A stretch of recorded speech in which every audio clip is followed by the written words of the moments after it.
សួស្តីអ្នកទាំងអស់គ្នាថ្ងៃនេះផងដែរខ្ញុំចង់បង្ហាញអ្នកទាំងគ្នាអំពីការអនុវត្ត lab ទៅលើមេរៀន VLAN configuration ដោយប្រើប្រាស់វិធីសាស្ត្រ router on a stick អ្នកទាំងអស់គ្នាបានដឹងផងដែរការបំណែកចែក VLAN នេះគឺដើម្បីងាយស្រួលនៅក្នុងការ manage និងមានសុវត្ថិភាពនៅការបញ្ជូនទិន្នន័យនិងកាត់បន្ថយនៅទំហំ broadcast តែនៅស្ថាប័នខ្លះគឺមានក្រុមការងារពី department ផ្សេងគ្នាត្រូវការទំនាក់ទំនងជាមួយគ្នាដូច្នេះយើងធ្វើការដើម្បីឲ្យកុំព្យូទ័រនៅ VLAN ផ្សេងគ្នាអាចទំនាក់ទំនងគ្នាបានលើនេះអ្នកទាំងអស់គ្នាអាចចាប់ផ្ដើមអនុវត្ត lab នេះបានអ្នកទាំងអាចចូលទៅកាន់កម្មវិធី Cisco Packet Tracer ក្នុង lab នេះផងដែរគឺស្រុតយើងនឹង lab មុនដែរយើងត្រូវការ switch ចំនួន2គ្រឿង switch ទី1និង switch ទី2ហើយនឹងកុំព្យូទ័រចំនួន4គ្រឿងកុំព្យូទ័រទី1កុំព្យូទ័រទី2កុំព្យូទ័រទី3និងកុំព្យូទ័រទី4មកទៀតយើងធ្វើការតភ្ជាប់ខ្សែខ្ញុំសូមយកខ្សែតភ្ជាប់រវាង switch ពីរនេះ port លេខ24ជា port trunk មកខ្ញុំសូមធ្វើការកំណត់ពណ៌ជាមុនសិនដើម្បីងាយស្រួលនៅក្នុងការកំណត់ចំណាំនៅ VLAN ដែលយើងបានកំណត់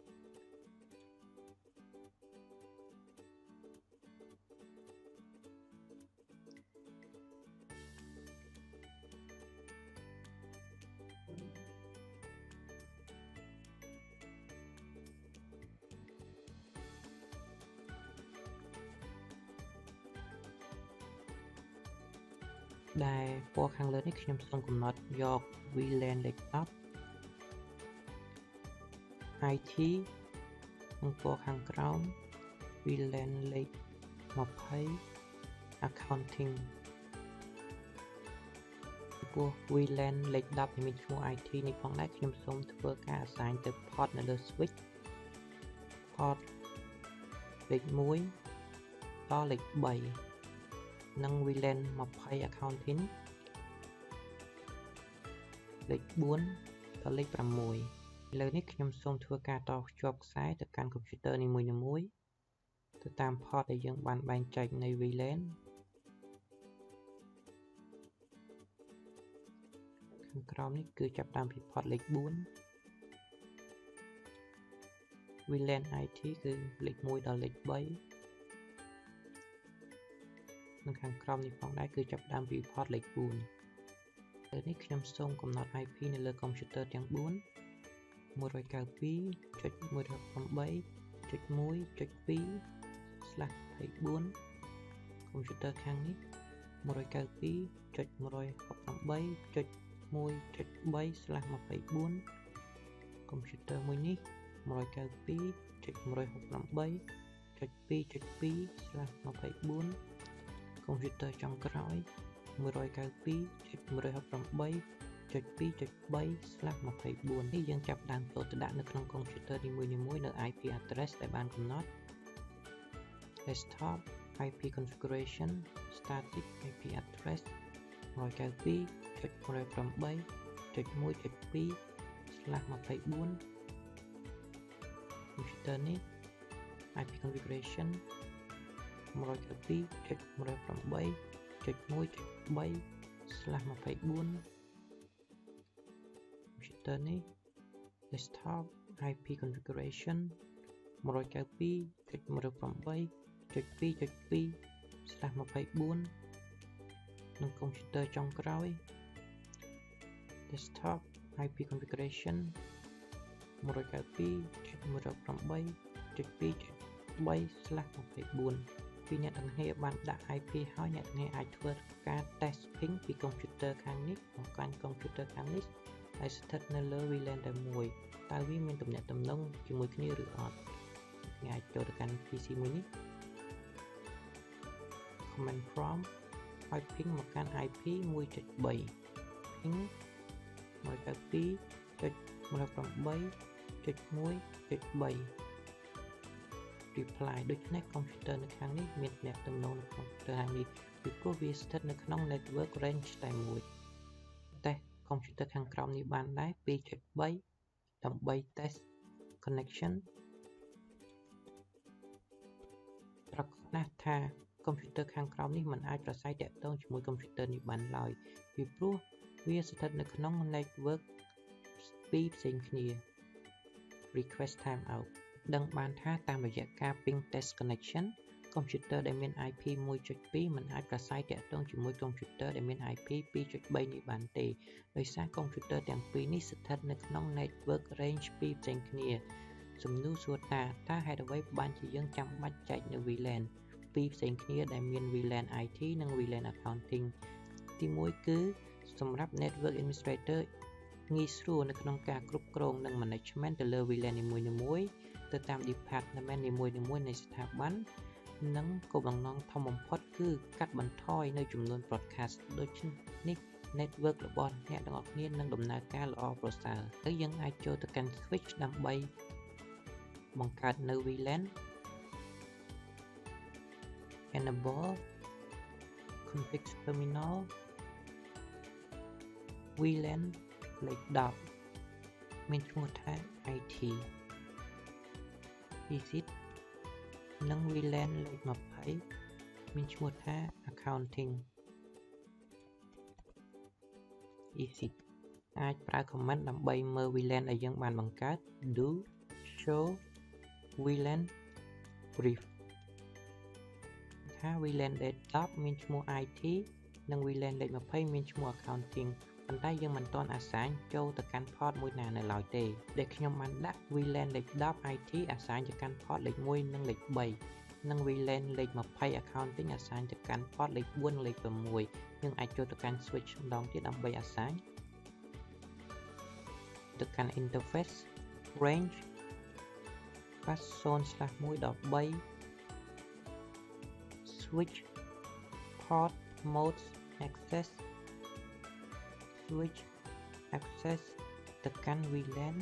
លេខ10និង VLAN លេខ20អាសាញទៅកាន់ port លេខ4និងលេខ6 interface range 0/4 ដល់6 switch port modes access switch access VLAN លេខ20 exit នេះអាច do show VLAN brief ដងទៀតនោះអ្នកទាំងគ្នានឹងឃើញថា VLAN លេខ10 IT ទៅកាន់ port លេខ1ដល់លេខ3និង VLAN លេខ20 accounting ទៅកាន់ port លេខ4និងលេខ6ដល់លេខ6សម្រាប់ switch ម្ខាងទៀតគឺមាន configuration ដូចគ្នាយើងអាចចូលទៅកំណត់បាន enable config terminal VLAN លេខ10មានឈ្មោះថា IT និង VLAN ហើយមានឈ្មោះថា accounting អាច exit ចូលទៅ interface range FA 01 ដល់3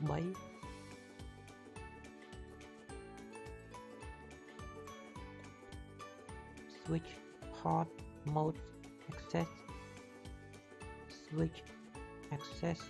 ទៅកាន់ VLAN លេខ10និង VLAN លេខ20ទៅកាន់ port លេខ4ដល់លេខ6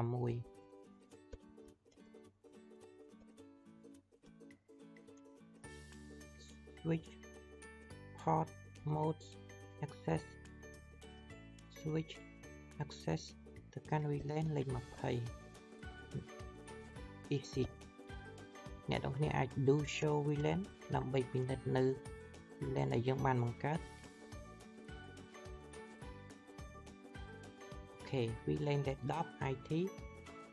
port លេខ1ដល់ port លេខ3 VLAN លេខ20 accounting port លេខ4ដល់លេខ6បន្ទាប់ពីអ្នកទាំងអស់គ្នាបានកំណត់នៅ VLAN រវាង switch ទាំងពីរហើយអ្នកទាំងគ្នាអាចធ្វើការ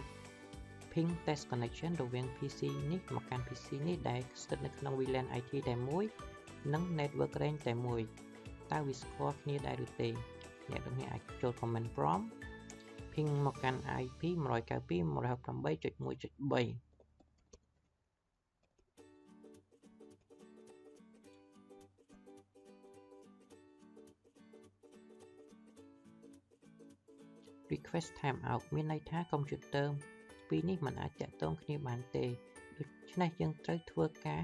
នៅលើ VLAN trunk port configuration រវាង switch ទាំងពីរនេះហើយយើងកំណត់យក port លេខ24ទាំងពីរធ្វើជា trunk port ឥឡូវនេះអ្នកទាំងគ្នាអាចចូលទៅកាន់ switch បានដើម្បីកំណត់ trunk port ចូលទៅកាន់ interface port លេខ24 switch port mode access switch mode trunk switch port trunk allow VLAN លេខ10និងលេខ20 exit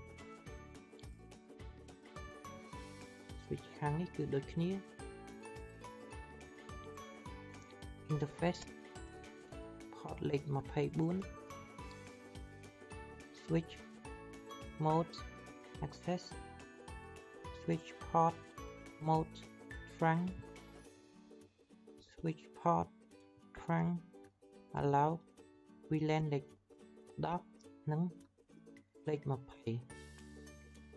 exit បន្ទាប់ពីអ្នកទាំងគ្នាបានហើយអ្នកទាំងគ្នាអាចចូលទៅកាន់ PC ដដែលនេះបន្ទាប់មកធ្វើការ ping test connection ម្ដងទៀតមកកាន់ IP ដដែល 192.168.3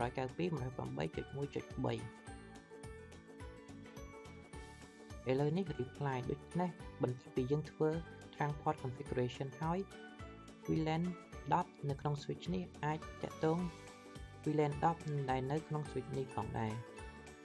បន្ទាប់ពីអ្នកទាំងគ្នាបានកំណត់ VLAN លេខ10 IT និង VLAN លេខ20 accounting នឹងធ្វើ trunk configuration នៅលើ port ទាំងពីរនៅលើ port លេខ24រួចហើយអ្នកទាំងគ្នានឹងឃើញថា computer មួយនេះ VLAN ខាងនេះតភ្ជាប់មកខាង switch computer នេះអាចប្រស័យតាក់ទងគ្នាប៉ុន្តែ VLAN លេខ10 IT មិនទាន់អាចប្រស័យតាក់ទងជាមួយ VLAN លេខ20 accounting បានទេដូច្នេះគោលបំណងយើងគឺចង់ឲ្យ VLAN ទាំងពីរនេះអាចប្រស័យតាក់ទងគ្នាបាននោះយើងនឹងត្រូវប្រើ VLAN configuration method មួយដែលមានឈ្មោះថា router on a stick ដែល